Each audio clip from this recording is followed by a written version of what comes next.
My parents are living in this house, so you need to go back to your parents' place. What? I was taken aback by my husband's sudden words. Yet, my husband seemed to think he was making perfect sense. What now? You got complaints? Don't argue with what I'm saying. I'm totally okay with divorcing you, he began to assert. Lately, he'd been cold to me, and I had my own grievances. I had been considering divorce as well, but I didn't think being kicked out of the house was fair. I mean, I'm the only one paying the $1,800 for the living expenses. I wonder if he even remembers that. As I stared at him in disbelief, he lost his patience and snapped, "Get out of this house already.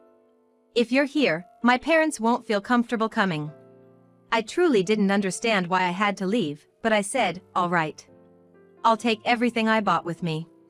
Once I agreed, my husband, contented, said, "Get on with it then," and left. I immediately called a resale shop. "My name is Emily. I currently live with my husband, Robert, who's 5 years my senior. Robert and I met when mutual friends introduced us, and we unexpectedly bumped into each other while hanging out with them. It naturally led to us spending a day off together. I'm actually thinking of becoming a voice actor. I'm studying for it now." Listening to Robert, I thought his deep voice was indeed impressive. I've always had a soft spot for soothing voices, and I felt drawn to his. He probably sensed my interest. Soon, Robert and I exchanged contact information, suggesting we should hang out alone. With my agreement, before we knew it, we started dating. Neither of us explicitly said we should date, but we found ourselves in a relationship. Being young at the time, I thought this must be what adult romance feels like. I'd just graduated from college and started working, so maybe I was taken by the idea of dating someone who seemed so mature compared to me. Seeing this, my best friend, Ashley, expressed concern. "Are you sure about dating someone 5 years older?" I confidently replied, "It's fine. Age gap relationships aren't that uncommon nowadays. I really like Robert, and he feels the same about me. There's nothing to worry about." Seeing my conviction, even initially concerned, Ashley said, "Well, if you say so, Emily." Robert and I continued dating for about 3 years, and he eventually brought up marriage. Honestly, I'd mentioned him to my parents and the fact that he was 5 years older, so they were eager to meet him. Given this pressure, I often found myself wondering when he'd propose. He proposed to me during one of his usual visits to my apartment where we'd just hang out and relax. Normally, I'd expect a proposal to happen in a more romantic setting, but this casual approach felt very much like Robert. I didn't mind it. In response to Robert's proposal, I said, "Sure. Let's get married." So, perhaps we were both a bit nonchalant about it. After that, we went to visit each other's parents, but to be honest, I didn't really get along with Robert's folks. When we arrived at Robert's family home, the entryway and living room were crammed with what looked like antiques, though I couldn't tell where they were from. But from what I could see, they all seemed to be replicas or imitation pieces. However, as we were ushered into the living room and met Robert's parents, both were dressed in high-end branded clothing and decked out in gaudy jewelry as they greeted me. It felt like I was meeting a stereotypical nouveau riche couple. No matter how I looked at it, our tastes and values seemed too different for us to get along. Robert's mother even looked at me and remarked, "You look so average, don't you?" comparing her appearance to mine, which was quite rude. I was taken aback that the parents of the man I was thinking of marrying could be like this. But in the end, it's Robert and I who are getting married. If I don't get along with my future in-laws, then I don't really have to interact with them much. So, I decided not to let it bother me too much. After Robert and I got married and moved into our condo to start our life together, after a while, Robert came to me looking a bit anxious. "Hey, who was that woman in the blue dress among your guests at the wedding?" "Which woman in a blue dress?" There were several of my guests who wore blue dresses, so just based on that information, I couldn't figure out who he was talking about. The one who gave a speech as your best friend." "Do you mean Ashley?" "Yes, she was wearing a blue dress."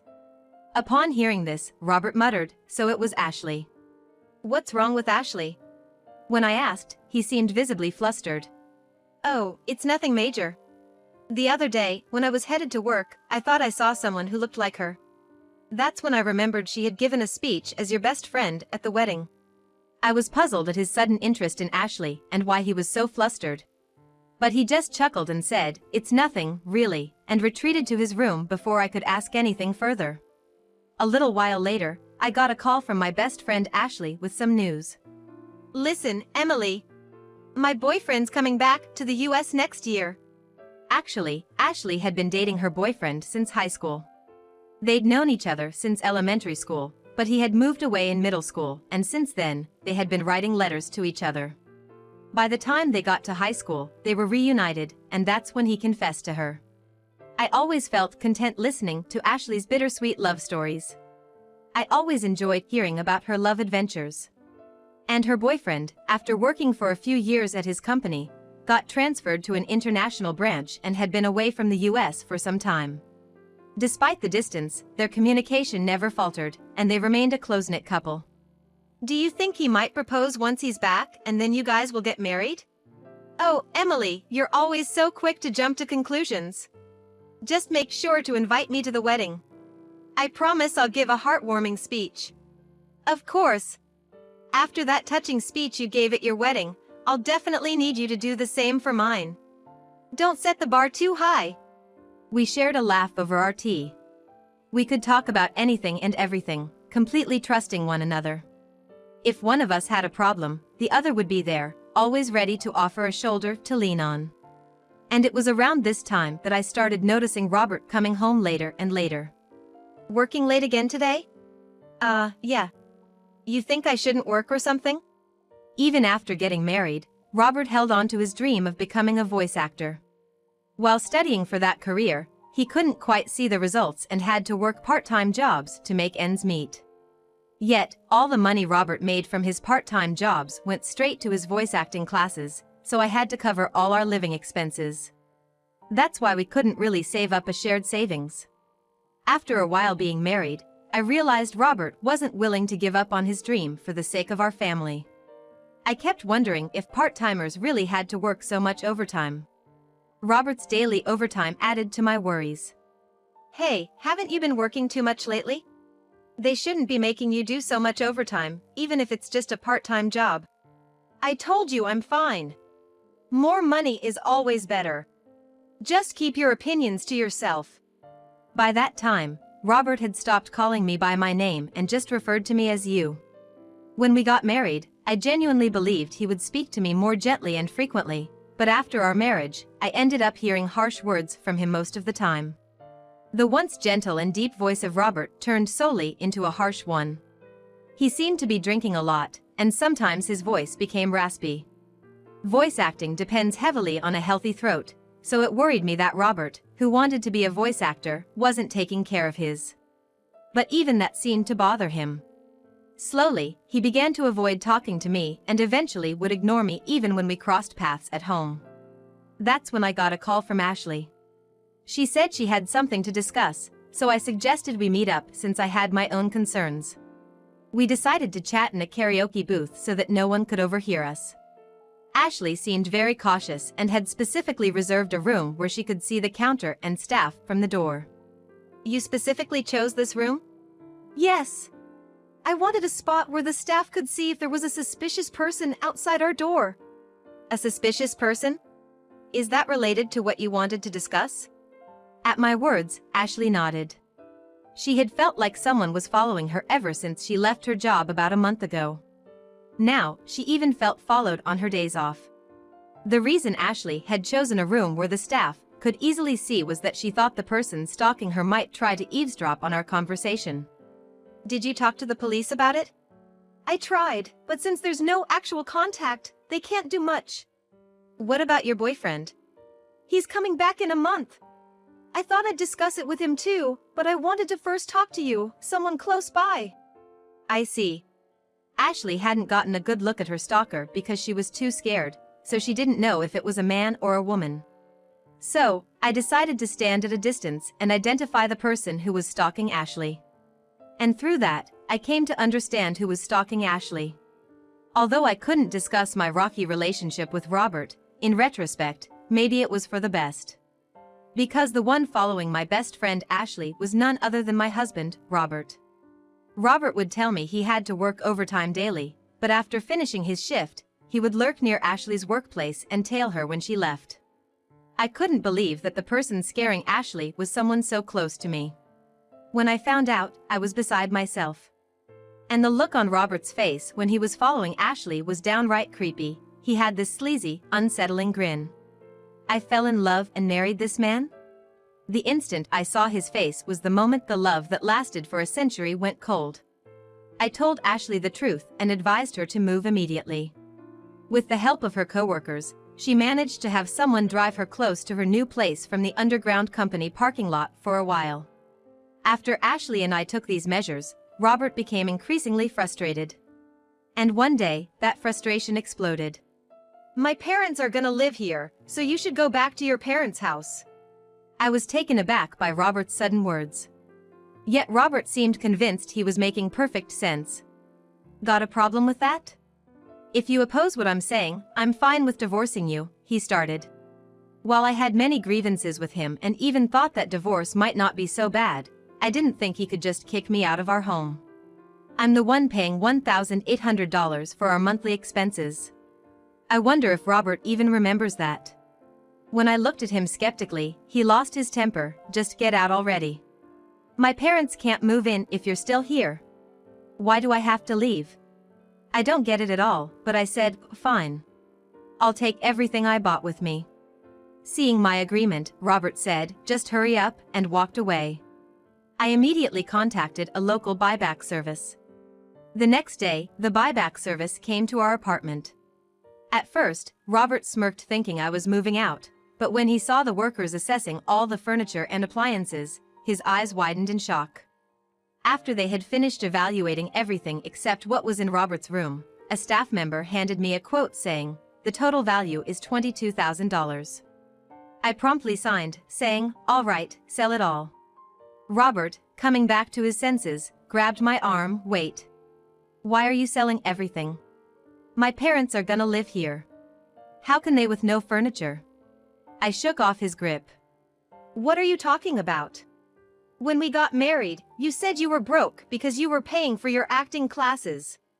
You begged me to handle the rent, furniture, and living expenses. I never imagined you were that broke. I felt deceived.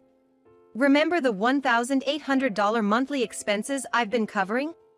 From now on, you'll pay that. And with your parents moving in, I bet it'll be even more." Robert went pale. But he quickly tried to regain his composure. "Thought you could talk about money and I'd cancel the divorce? Who do you think you are? I've already gotten close to a rich lady." Close? And then I remembered Robert following Ashley recently. If what he considers close was his stalker behavior, then Robert's seriously deluded. Ashley definitely comes from a wealthy family. Her grandfather was a businessman, and now her father has taken over. Ashley truly is the perfect heiress. But she doesn't flaunt it. She spends just like me and our friends, and no one judged her based on her family's wealth. However, Robert seemed to have learned about my best friend Ashley's wealthy background and decided she'd be a better match. Could he possibly think that if two people are the same age, the wealthier one is better? That infuriates me. But Ashley would never marry Robert. Ashley's boyfriend, whom she's been dating since high school, is coming back to the States soon. They'll likely get married. She mentioned feeling really creeped out because someone was stalking her every day, I remarked. Upon hearing he wasn't close with Ashley and that she found him creepy, Robert was floored. I always escorted Ashley home. "You're lucky you weren't reported to the cops," I shot back. "But I didn't know about any boyfriend. He's been abroad? She'd choose me over some unknown guy. They've been pen pals since elementary school and apparently talk almost daily. And unlike you, who's only been working part-time jobs, her boyfriend is a successful man recognized even by her father." Robert looked utterly defeated as I spoke. When the buyback workers had taken all the furniture and appliances, he seemed to recover somewhat. "Guess you are all I have. You'll support my dream of becoming a voice actor forever, right?" he asked, striking a pose. I gave him a cold look and said, "Excuse me? I've already been to the divorce lawyer's office and started the process. Let's communicate through our attorneys from now on. Robert, perhaps thinking I still had feelings for him, clung to my waist. Don't say things like that. Haven't we been getting along all this time? Getting along? When? Ever since you found out my best friend Ashley is a wealthy heiress, you've been cold to me and started hanging around her. Right after I married you, I realized it was a mistake. Robert started crying like a little boy.